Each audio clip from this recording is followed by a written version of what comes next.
যার জীবনের চাহিদা যত বেশি সীমিত তার জীবনের সুখটাও ততই বেশি। কারণ অধিক প্রত্যাশা জীবনে দুঃখ ছাড়া আর অন্য কোনো কিছুই বয়ে আনে না। আসসালামু আলাইকুম এভরিওয়ান, সামরিনস মম ব্লগ চ্যানেলের পক্ষ থেকে নতুন আরেকটি ব্লগ নিয়ে আপনাদের মাঝে হাজির হয়ে গেলাম। শুরুতেই সবার সুস্থতা কামনা করে আজকের ব্লগটা শুরু করছি।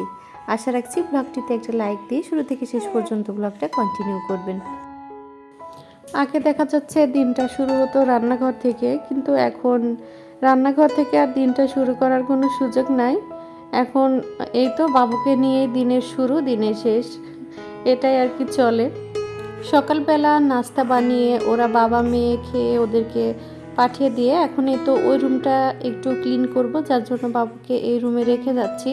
বাবু যেহেতু ঘুমিয়ে আছে তাই এই রুমে রেখে যাচ্ছি। যদি সজাগ থাকতো তাহলে কিন্তু হতো না। ওর একটা অভ্যেস কি, ওকে যদি কোলে নাও নিই, ওর সামনাসামনি যদি আমি থাকি বা সামনে থেকে যদি কাজ করি তাহলে ও কান্নাকাটি করে না। কিন্তু যদি ওর চোখের আড়াল হই তখন দেখা যাচ্ছে একটু সময় খেলার পর আবার কান্নাকাটি শুরু করে। এখন যখন ঘুমিয়ে আছে ভাবলাম ওকে তাহলে ওই ঘরে রেখে দ্রুত করে এই ঘরটা পরিষ্কার করে রাখি। তারপর এই তো ঘরদোর গোছগাছ করে, রান্নাঘরের অবস্থা পুরাই খারাপ ছিল। যেদিন দেখা যাচ্ছে থালা বাসন রাতে ক্লিন করে রাখি, রাতে যেগুলো ইউজ করা হয়, সেদিন রান্নাঘরটা এত বেশি মেসি হয়ে থাকে না। কিন্তু যদি রাতের বেলা থালা বাসনগুলো এভাবে রেখে দিই তাহলে জমতে জমতে দেখা যাচ্ছে পরে আর কি সমস্যা হয়ে যায়। তো এই তো ওই দিন শুধু রাত না, একবারে দুপুর থেকে সব থালা বাসন জমানো ছিল, যার জন্য আর কি এতগুলো থালা বাসন একসাথে জমে গেছে। আর ভাবছি রান্নাঘরটাও একটু ডিপ ক্লিন করব। ডিপ ক্লিন করেছিলাম তা তো প্রায় 20 দিনের মতো হয়ে গেছে, এর মাঝে আর ডিপ ক্লিন ওইভাবে করা হয়নি। আর যেহেতু রান্নাঘরে প্রতিদিনই তো রান্না হয় তাই তেল চিটচিটেও হয়ে গেছে। আমি সেই সাথে চুলাটাও পরিষ্কার করে নিচ্ছি। শুরুতে একটা কথা বলেছিলাম যে যার জীবনের চাহিদা যত বেশি সীমিত তার জীবনের সুখটা তত বেশি। আসলে যখন দেখবেন আপনার চাহিদা অধিক পরিমাণ হয়ে যাচ্ছে তখন একটার পর একটা কিন্তু আপনার লেগেই থাকবে, অল্পতে মন ভরবে না। কিন্তু চাহিদা যদি সীমিত করে রাখেন তাহলে ওইটার মধ্যে আপনি সীমাবদ্ধ থাকবেন, আর আপনার কোনো কিছুতে আর কি এত উচ্চাবিলাসী এই মনোভাবটা আসবে না। তো আমার এই ছোট্ট জীবনে আমার একটাই চাওয়া, সেটা হচ্ছে আমার নিজের একটা বাড়ি হবে, যেটাকে আমি সুন্দর মতো পছন্দ মতো সাজিয়ে গুছিয়ে রাখতে পারবো নিজের মন মতো। তো এটাই আমার একটা চাওয়া, তাছাড়া আর আমার বিশেষ কোনো চাহিদা ওই রকম নেই।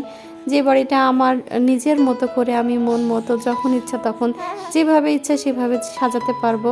আসলে ভাড়া বাসায় থেকে অনেক রকম সমস্যা হয়, নিজের মন মতো কোনো কিছু করা যায় না। সেই সাথে আর কি নানা রকম সমস্যা যারা ভাড়া বাসায় আমরা থাকি সবাই হয়তো বা কম বেশি বুঝি, যে একটা হলে আরেকটা হয় না, আরেকটা হলে আরেকটা হয় না। আবার দেখা যাচ্ছে অনেক সময় মালিকও নিজের মন মতো হয় না। তো সব মিলে আর কি নিজের একটা বাড়ির একান্তই প্রয়োজন।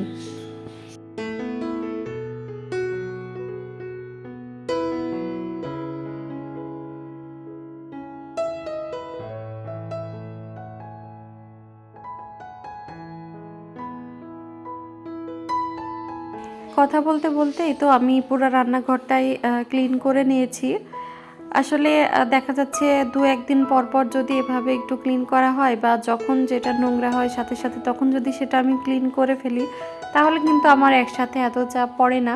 কিন্তু সবসময় আসলে সেটা হয় না, করা হয়ে ওঠে না। আর এখন আমি একটু বাবু হওয়ার পরে হালকা একটু অলস হয়ে গেছে আর কি। পুরোপুরি যে অলস হয়েছি সেটা না, এখন আমার রান্নাঘরে অধিক সময় কাটাতেও মন চায় না, ইভেন আমার রান্না করতেও এত বেশি মন চায় না। তো রান্না তো করতেই হবে, খেতে হলে রান্না করাই লাগবে, যার জন্য আর কি করা। তারপরেও চেষ্টা করি এক হাতে বাবুকে সামলে সংসারটাকে একটু পরিপাটি করে রাখা। তারপরে এই তো রান্না বান্না করছি। এখানে আমার সাবরিন বিরিয়ানি খেতে চেয়েছিল, তাই ওর জন্য এই তো বিরিয়ানি রান্না করছি। তো বিরিয়ানির রেসিপি আমি অনেক আমার চ্যানেলে আরও অনেক ভিডিওতে শেয়ার করেছি, তাই ওইভাবে আর কি সেরকম আর পুরাটা শেয়ার করছি না। এখানে এই তো যে সব মশলাগুলো লাগে আর কি সবগুলাই দিয়েছি মাংসে। আদা বাটা, রসুন বাটা, জিরা বাটা, এলাচ বাটা, ধনিয়ার গুঁড়া, তারপর টমেটো সস, এরপর বিরিয়ানি মশলা, টক দই, লবণ, সব কিছু দিয়ে লেবুর রসও দিয়েছি। তো সব কিছু দিয়ে তো ম্যারিনেট করে রাখবো কিছুক্ষণের জন্য।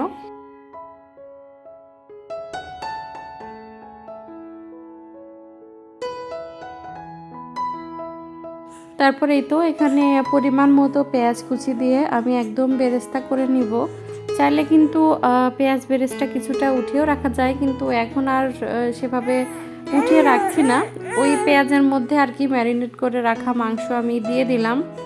পেঁয়াজ বেরেস্তাটা লাস্টের দিকে যদি ইউজ করা হয় তাহলে কিন্তু টেস্টটা ভালো লাগে, কিন্তু আমি সেটা আর করিনি। যত সহজে আর কি রান্নাঘর থেকে বের হতে পারি ততই ভালো। আর এর মাঝে বাবুও উঠে যাচ্ছিল, তো সব মিলে আর কি তাড়াহুড়াই করছিলাম। তারপরেই তো আমি আলুও দিয়েছি কিছু, যেহেতু আমার বাসার সবাই আলু খেতে পছন্দ করে। মাংসটা ওদিকে নামিয়ে রেখে আগে থেকে চাল ভেজে রেখেছিলাম। তারপর পরিমাণ মতো পানি দিয়ে এখন এই তো হচ্ছে রান্না করে নিব।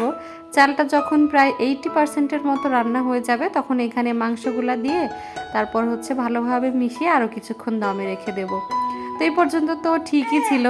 বিরিয়ানির ফাইনাল লুকটা কেমন এসেছে সেটা কিন্তু আমি একদমই ভিডিও করতে ভুলে গেছি। পরের দিন যখন আর কি বিরিয়ানি শেষ হয়ে গেছে তখন আর কি আমার মনে হয়েছে যে আমি তো বিরিয়ানির ফাইনাল লুকটাই শেয়ার করিনি।